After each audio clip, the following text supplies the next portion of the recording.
నేను అడుగుతా ఉన్నాను, ప్రభుత్వ పెద్దల ప్రమేయంతోనే, వారి సహకారంతోనే, వారి ఆశీస్సులతోనే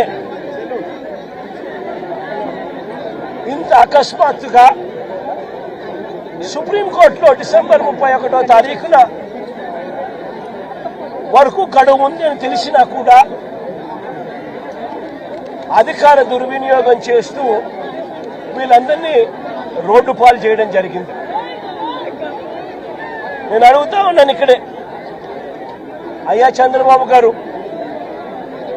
ఈ 2 ఎకరాల 17 సెంట్లకు సంబంధించి వీటి విలువ ఎంత అని చెప్పి నేను ఇక్కడ అడిగా.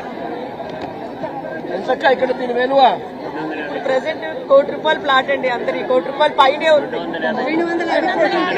250 కోట్లు.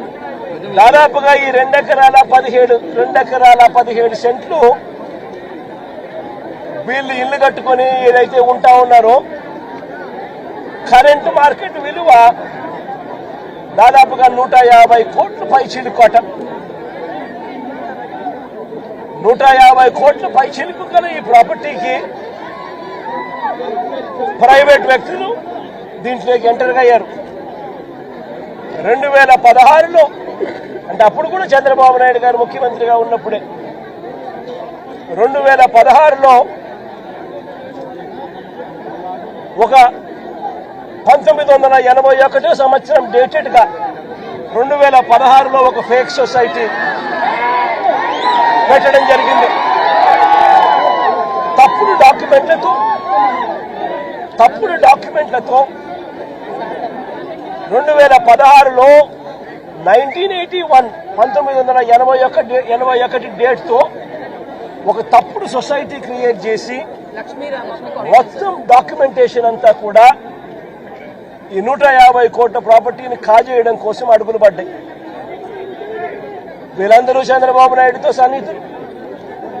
నారా లోకేష్ గారి ఇన్వాల్వ్మెంట్, లోకల్ ఎంపీ కేశినేని చిన్ని పూర్తిగా ఇన్వాల్వ్ అయి ఉన్నారు. ఇక్కడ కార్పొరేటర్ కూడా, జనసేన పార్టీకి సంబంధించిన కార్పొరేటర్ కూడా ఒక ఆయన,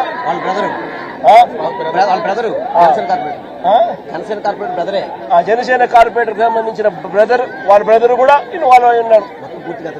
ఇంతమంది కలిసి అధికార దుర్వినియోగం అనేది ఎలా ఉంటుందన్న దానికి నిదర్శనం ఇది.